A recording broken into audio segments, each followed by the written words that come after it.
Well, good morning. My name is Renee Helmerich. I have a bottle of pills I can show you. This is my name, Renee Helmerich. This is my doctor, Dr. Neela Kant. The date is July 4th. It's actually not July 4th today, but it's a little bit later. But the refills are here, refills 2. And then here it says, do not stop taking medicine, do not stop treatment without medical supervision. And then it says they were issued in the Shoppers Drug Mart store in Vancouver, BC. And that's 230, I guess it says Cake or Cack Street. Anyway, this is it right here. Aripiprazole. If you want the other number, that's here too. That one. That one. If that matters.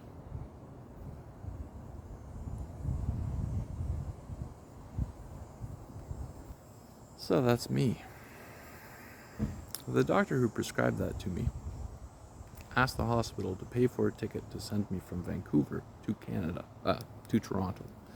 Vancouver to Toronto. So the hospital paid for Air Canada flight 18604 July, YVR to YYZ, departing 21:55 from YVR, seat 36F.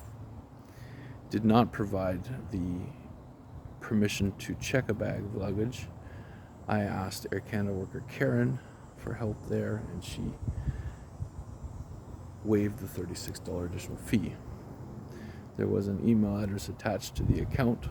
The person who purchased the ticket, you can get to the Vancouver hospital that way through Air Canada and that flight. So they purchased the ticket. The same day he prescribed me those meds, the same day that I told him that I wanted to challenge the medication on that. Challenge the need of the medication on that. As you can see now, this container is actually, this is what's in it now. Huh? That's my weed. I'm not arguing with him about this, okay? I would rather smoke weed than to take his pills. Now, I have a right to challenge his use of force on the 2nd of July to forcibly inject me without giving me the permission to challenge his insistence that I needed his pills over weed. We're doing this calmly. He broke the law. It's up to him which way the story goes, really. I am submitting a petition to the British Columbia College of Physicians and Surgeons against both doctors. The first one, Dr. Meakin and Elizabeth Sherwood, who began that medication. So the second doctor, Dr. Neela Kant, Neelakant. It's one word. His first name is Harish, Harish. He realized that the hospital forcibly injected me without giving me the right to have a second opinion about the need of the forced medication, or the medication even. So on those grounds, he released me from involuntary status. But I mean, it was just a disaster after that. After Air Canada, nobody told Air Canada that I was a special needs patient, and then Peel Regional police officers came and escorted me off of the plane when it landed in Toronto, because there had been such a mental breakdown of me on the plane, and I was in such dire need of apparently tranquilization, that the flight attendants asked the captain to call the police via the control tower, because the Wi-Fi was down on the plane the whole flight. So there was no other way to contact them that I recall. And then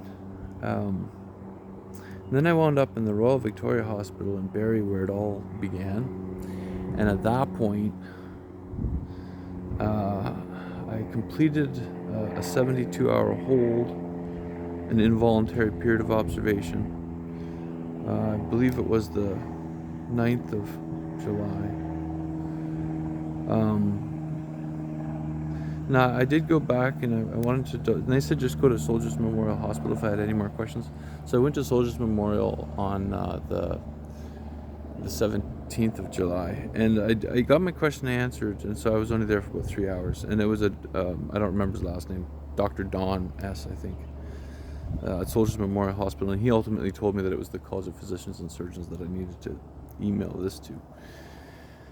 So I'm going to do that. And I did want to mention though about shaving. So I was in the shower today and I meant to shave for this, and then the other reason came up, well, why is it we actually shave? And so I told my mom this, and my mom said, well, you shave for yourself. I said, oh, do I? I thought I shaved for to give a positive impression to the other people so that the other people would find me more polite, or, I mean, if it doesn't matter if I shave or if I don't shave, then I'm just going to go not shaving, because it's a lot easier for me to maintain that than it is to work out how to shave all the time with these ridiculous inefficient shavers that I'm using.